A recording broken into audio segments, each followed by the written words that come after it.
We'll guide you through how to make Google Messages the default messaging app on Samsung Galaxy phones. If you find this useful, then please consider subscribing and liking the video. So by default on a Samsung phone, the messaging app is going to be the Samsung Messages app. You can go and see it at the bottom here. You can open it up and go and access it. You may not be a fan of it. Perhaps you're used to Google Messages or you go and prefer the features on there.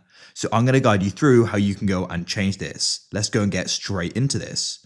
So first of all, you want to go and swipe up and you need to go and find your settings. So you need to swipe across here until you go and find it. You can always go and search at the top if you struggle to and open up settings like so.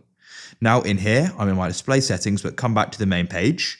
What you need to do is you need to go and scroll down like so until you go and find the option for apps. You can go and see it there and come to app settings. Wait for this to load.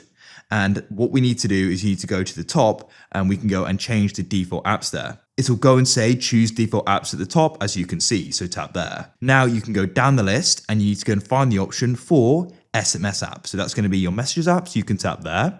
And then as you can see, we've got messages here, but then you've got Google Messages at the top.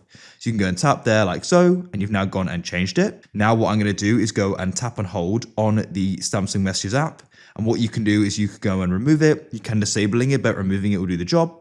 And what you need to do is go and find Google Messages. So we need to go and swipe up like so.